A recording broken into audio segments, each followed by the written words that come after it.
I won't do it.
Yeah, the camera's going.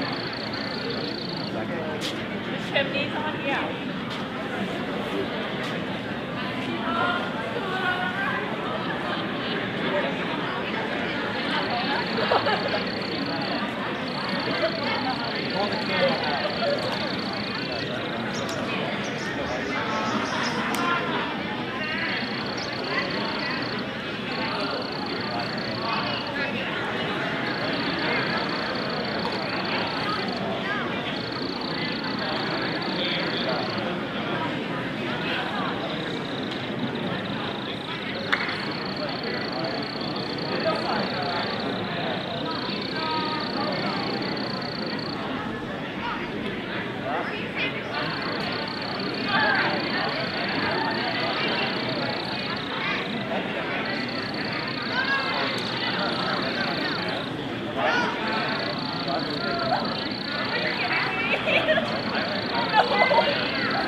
I'm confident.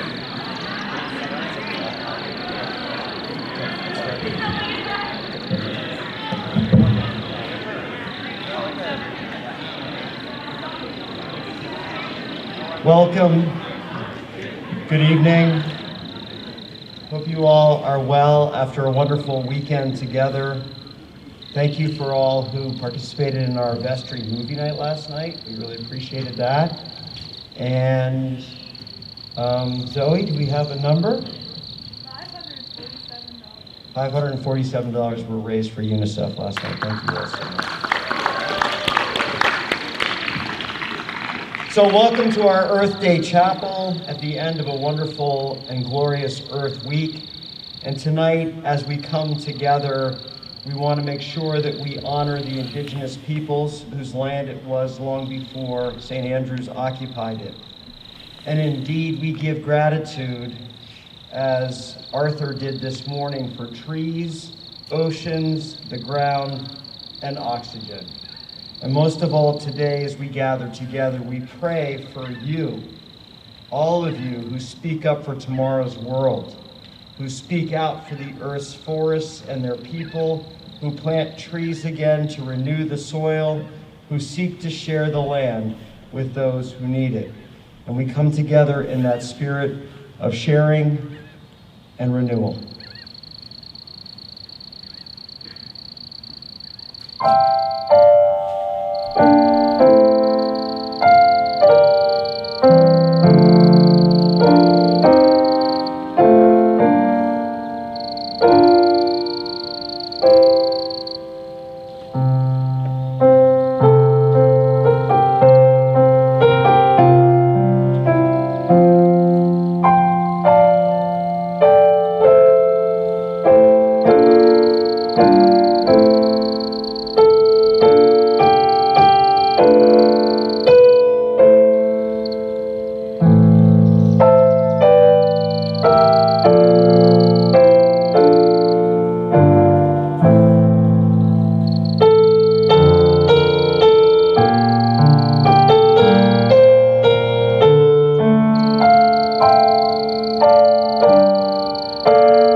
The Summer Day by Mary Oliver. Who made the world? Who made the swan and the black bear? Who made the grasshopper? This grasshopper, I mean. The one who has flung herself out of the grass, the one who is eating sugar out of my hand, who is moving her jaws back and forth instead of up and down, who is gazing around with her enormous and complicated eyes. Now she lifts her pale forearms and thoroughly washes her face. Now she snaps her wings open and floats away. I don't know exactly what a prayer is. I do know how to pay attention, how to fall down into the grass, how to kneel down in the grass, how to be idle and blessed, how to stroll through the fields, which is what I have been doing all day. Tell me, what else should I have done? Doesn't everything die at last, and too soon? Tell me, what is it you plan to do with your one wild and precious life?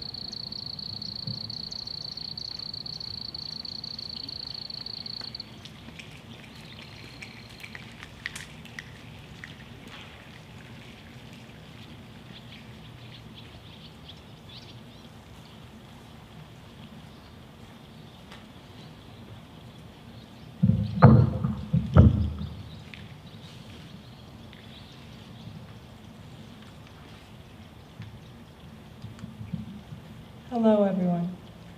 Growing up, I always loved the outdoors. If you could travel back in time and visit 6-year-old me, you would probably find me in my neon pink rain boots, exploring the creek in my backyard, contracting a new case of poison ivy to my mother's dismay. Luckily for me, this love for the outdoors was also shared by my two much older siblings, Alex and Caroline. Some of the earliest and happiest memories I have are shared with friends and family, spending time in the great outdoors, whether that be hiking in the Rocky Mountains or playing football in my yard in the North Carolina sunshine. My siblings and I took part in a summer camp program for many years called Moondance Adventures. Moondance is a travel summer camp for teens offering various programs in some of the world's most breathtaking backcountry areas. Each expedition offered is unique, providing a first-hand glimpse of the various ecosystems that make our Earth so naturally beautiful. Trip leaders, or as I like to call them, college kids with the coolest summer jobs in the world, promote outdoor ethics, teaching each and every camper the importance of respecting nature and the protected lands we visit and camp on. My first Moondance trip took place in California. We traveled from campsite to campsite in a van seating 3 trip leaders and 10 campers. We admired some of the most beautiful natural wonders that the U.S. has to offer while swimming, rafting, rock climbing, and surfing. Unfortunately, many of these experiences were cut short or altered due to the Ferguson wildfires of 2018 occurring in Yosemite National Park while we were camping there. Days before the wildfires worsened, I had seen the incredible natural beauty Yosemite had to offer to its visitors. The raging wildfires only miles away from our campsite could so easily wipe away that beauty. This was an incredible eye-opening experience for my 13-year-old self. Physically inhaling wildfire air for days on end gave me a first-hand glimpse into the brutal yet very, very real nature of climate change and the threat it imposes on our natural world. One of the most important values at Moondance is living in the moment. During the 2 to 3 week long span of your trip, you cannot use any means of technology other than a camera. This includes watches, which so often dictate how we behave throughout the day. This unwavering attention towards nature taught me a very important life lesson: to be mindful of the beautiful experiences and adventures life offers us when we experience them. We so often take the natural wonders Mother Earth offers us for granted.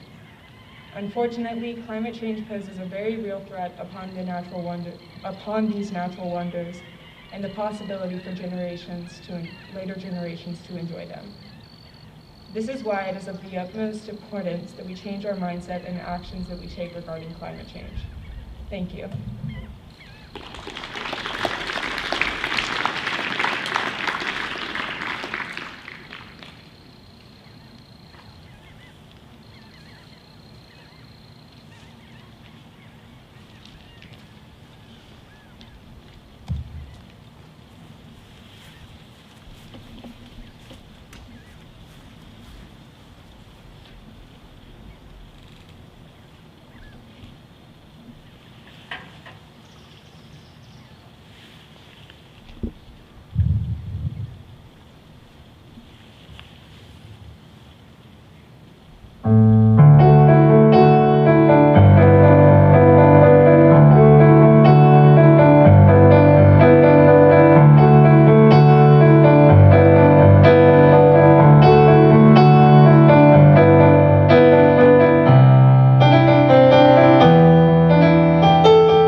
The Lorax is pretty long, so this is just a snippet. And at that very moment, we heard a loud whack. From outside in the fields came a sickening smack of an axe on a tree. Then we heard the tree fall, the very last Strupula tree of them all.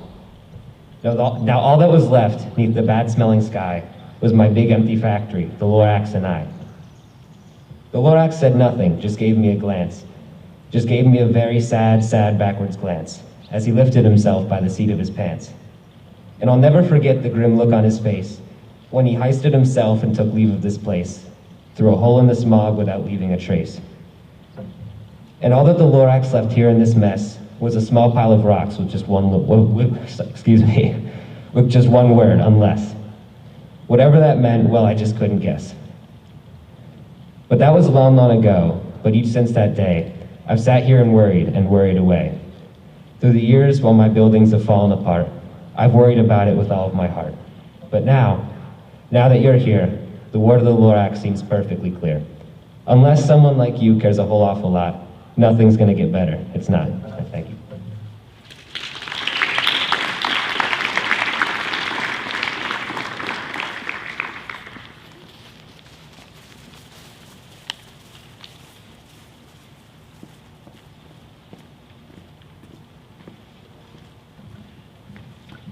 To be a meaningful and informed citizen in today's world, we must understand climate change and the effects it has, as it encompasses some of the deepest problems surrounding the natural environment, social justice, and human health.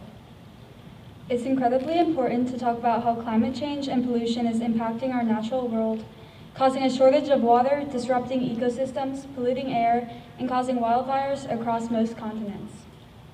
According to the UN, 5 billion people will have poor water access to fresh water in years to come.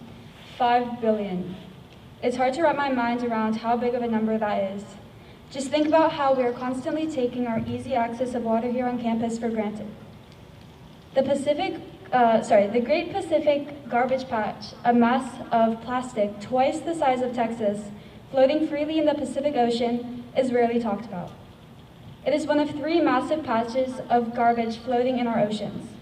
As these chemicals are ingested by animals in the ocean, we ingest contaminated fish and mammals. And these microplastics end up being found in almost everything we use, such as beer, honey, salts, and more. The more we test, the more we find. In the ocean, a plastic microbead is said to be 1 million more times toxic than the water around it. Chances are, if we started slicing open human cadavers to look for microplastics, as we are beginning to do with tau proteins, which are the markers of CTE and Alzheimer's, we'd be finding plastic in our own flesh too. We can breathe in microplastics even when indoors, and we already drink them. They're found in water. Up to 94% of all water is tested in American cities. The average person produces half a pound of plastic every day. Our tendency as humans to be irresponsible about cleaning up after ourselves is unacceptable and a horrible habit that's passed through our society. Minor inconveniences for us have long-lasting consequences. It's not necessarily the small napkins you don't throw away, but the cumulative nature of all humans having a mindset of not caring about our own waste. This is what causes physical islands of trash in the oceans.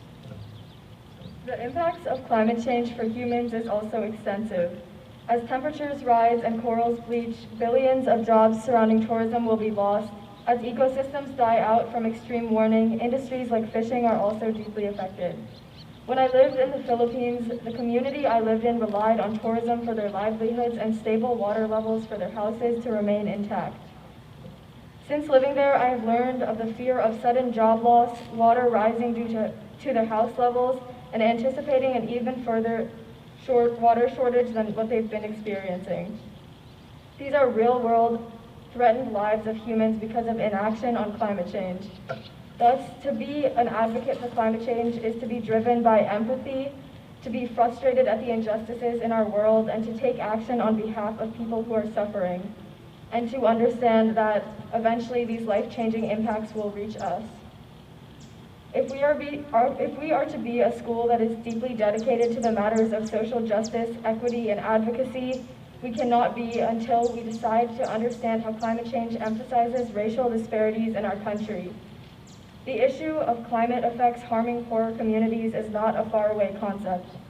Coal plants and fossil fuel industries in Delaware are next to poorer communities, not only harming the environment, but harming the health and safety of families and deepening structural injustices that we see. Pollution facilities like landfills have been placed next to the Route 9 community, affecting air quality and even property value. Additionally, the Southbridge neighborhood in Wilmington is seeing flooding and mold in their basements, which severely affects the health of these people.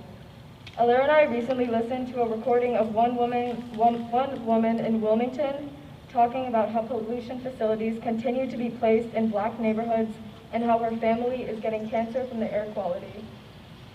The problems due to flooding in these homes, this kind of scenario will only increase rapidly as carbon emissions remain business as usual.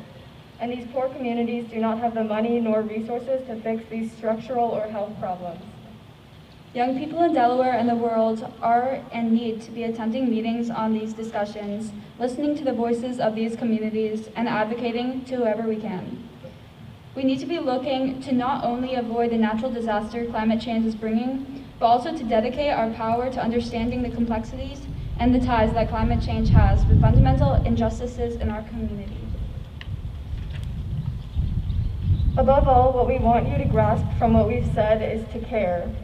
When we start to allow ourselves to care, we are finally able to listen, to advocate, and to create change, and that is what young people need to be doing more than ever. Thank you.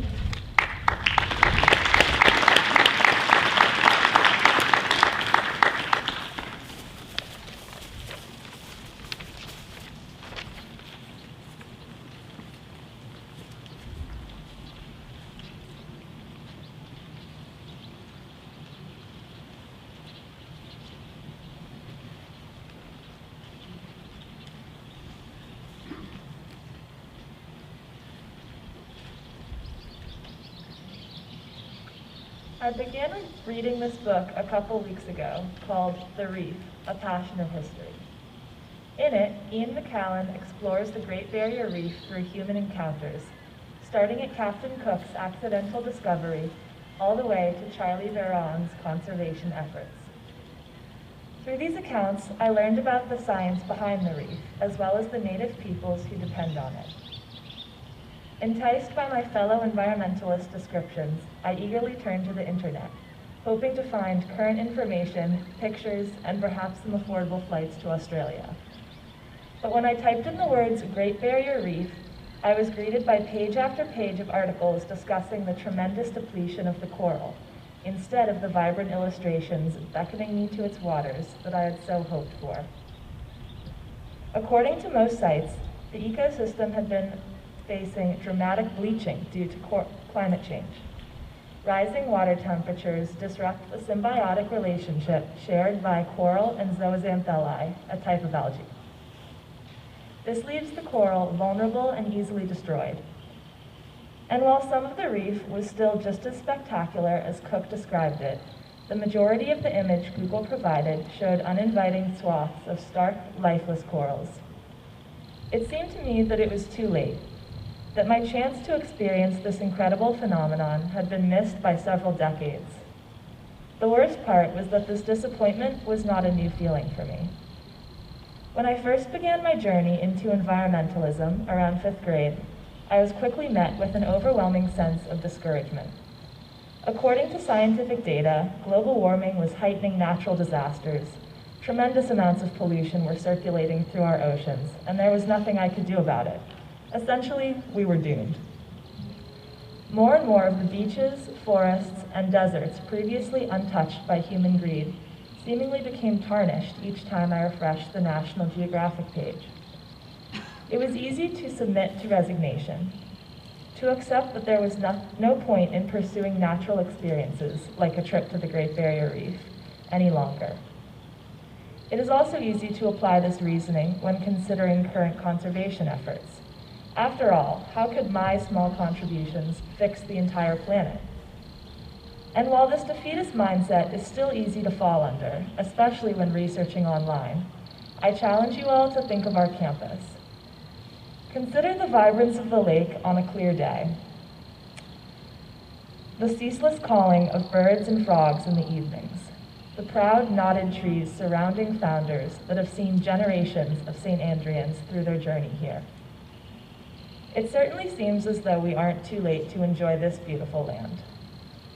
Places such as our campus show us that although much of our world has been affected by the insidious effects of climate destruction, we should use this as motivation to protect what we cherish, rather than an excuse to give up the fight entirely. While we as a small community may not be able to single-handedly stop coral bleaching or global warming or any of the other major dangers facing our planet, we have a responsibility to do what we can. Here on campus, we have an opportunity to preserve and nurture the natural environment so that it can be enjoyed long after we are gone. What a gift to think that 30 years in the future, people will still be able to experience this place just as we do. And so, as we reflect on our free day and continue with our lives here on campus, I suggest that we give thanks to its natural beauty and further strive to preserve it. Thank you.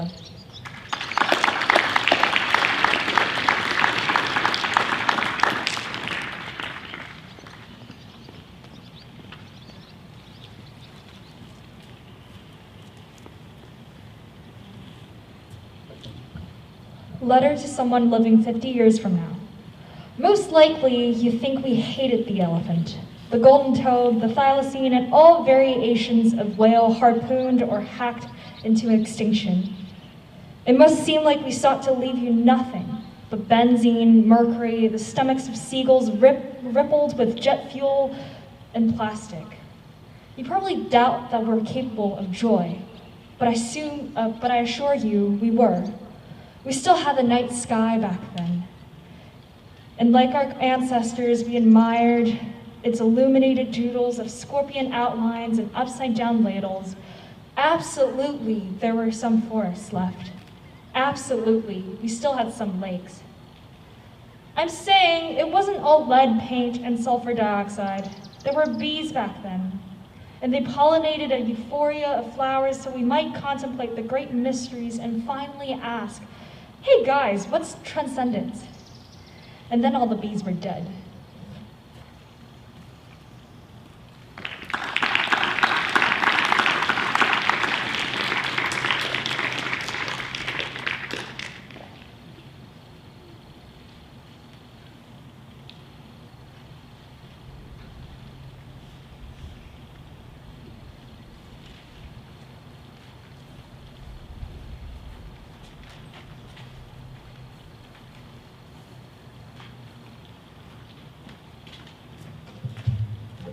A poem by Gregory Orr. This was what was bequeathed us. This earth, the beloved left, and leaving, left to us. No other world but this one. Willows and the river, and the factory with its black smokestacks. No other shore, only this bank on which the living gather. No meaning but what we find here. No purpose but what we make. That and the beloved's clear instructions. Turn me into song, sing me awake.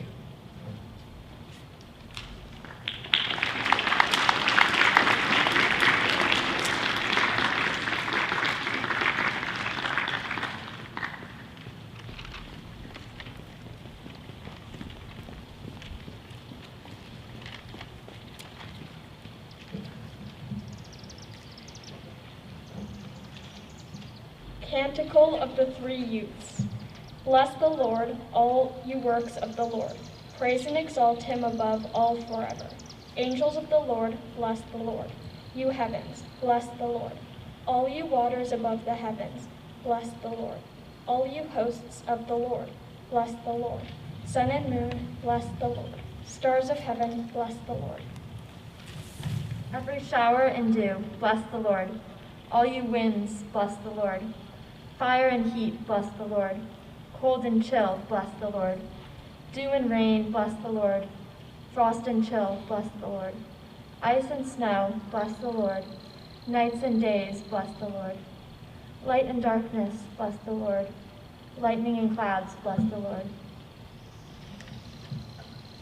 Let the earth bless the Lord. Praise and exalt him above all forever. Mountains and hills, bless the Lord. Everything growing from the earth, bless the Lord. You springs, bless the Lord. Seas and rivers, bless the Lord. You dolphins and all water creatures, bless the Lord. All you birds of the air, bless the Lord. All you beasts, wild and tame, bless the Lord. All humanity, bless the Lord. Let us bless the Father and the Son and the Holy Spirit. Let us praise and exalt him above all forever. Blessed are you, Lord, in the firmament of heaven, praiseworthy and glorious and exalted above all forever.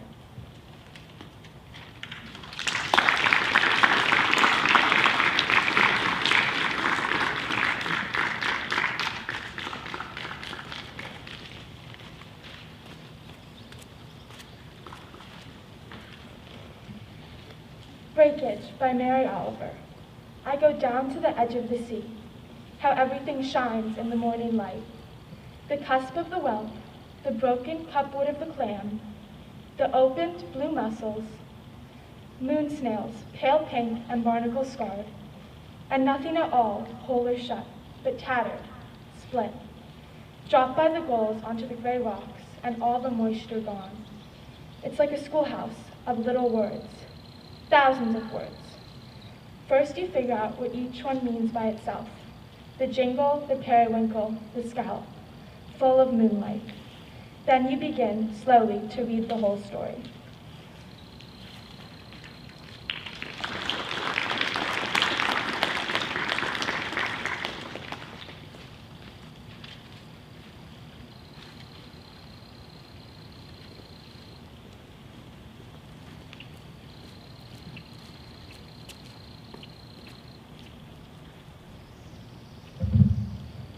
Two and a half weeks ago, as a part of the group called the Citizen Climate Lobby, I had the opportunity to engage in a conversation with the office of Senator Chris Coons. The senator was actually present in the meeting, and we were able to have a genuine conversation about things like the Energy Innovation Act, which Senator Coons is already a co-sponsor of, the inclusion of carbon pricing in the upcoming climate package, and the current state and future of climate activity with the Biden administration. And summarizing the conversation, I'm happy to share that he seemed to believe, with confidence, that we will be able to make significant progress in the next 4 years. If you are someone who has a deep care for the environment, I encourage you to join an activist group, locally, virtually, or near where you're from. These groups value the voice of students like us because we are the next generation of leaders, and our opinions will shape this country and the rest of the world. This might be the most powerful way that we, as high school students, can communicate our voice to the elected leaders of this country. Now, as I did this work, I kept on thinking back to a speaker who came here during my freshman year. I remember him clearly because he was the first speaker I ever experienced as a student. Unfortunately, his talk devalued the efforts that the students of St. Andrews made, like turning off the lights, taking shorter showers, and etc. He claimed that those actions did not matter. He claimed that the only thing that we can do that would make any real difference is to reach out to our senators. It has been 3 years since that talk happened, and as I became more knowledgeable in this field, and as I carried out exactly the action he had proposed I do, I continued to reconsider his claim that our efforts here had no value. And I've retained my opinion that his advice was useless and false. Perhaps, compared to the energy usage of the entire world, turning off one light won't make much of a difference. But that's not what it's about. It's not about the stats. It's about us, as human beings, developing an appreciation for the world around us and the beautiful nature that embraces us. It's about forming the habits that define who we are. It's about being good people. Nothing is too small to make a difference. And I've learned over my life that doing something at all is much better than doing nothing. Small actions will accumulate over time and form a history of truly valuable work.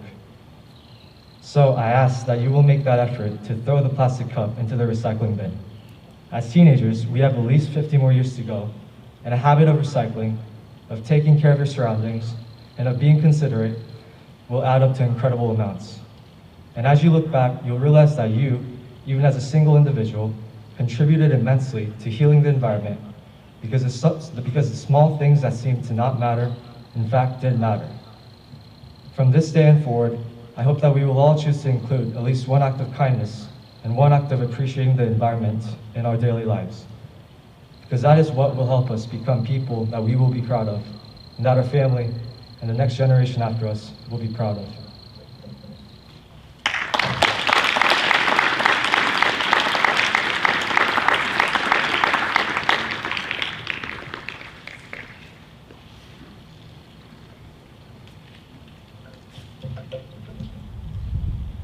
Thanks, Daniel, for that message about appreciation.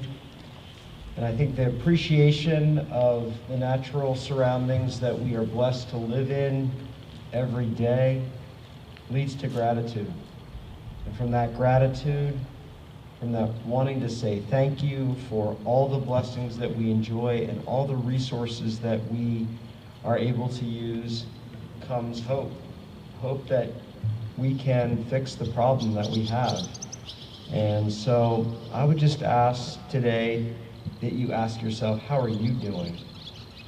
How are you doing in terms of being somebody who is interested in repairing our earth? Would you please stand now for a final benediction? On great souls fly the banner to contemplate the deserts. Oh, the tender soul, bless every speck of dust on this earth with great piety. Let the ever-silent soil sing the song of your glory. Oh, beautiful soul, encompass with flowers and greeneries. Oh, my traveler friend, come for a rest under the shadow of trees. Come, playmaker of winds, and be fascinated by the blue sky. In the dawn, aspire hope on the woods, and in the dusk, bless them with deep, dark tones. O great mind, sing the tune of a peaceful corner on this earth, and turn our attention towards her preservation this evening and in the generations to come. Amen. Have a great evening.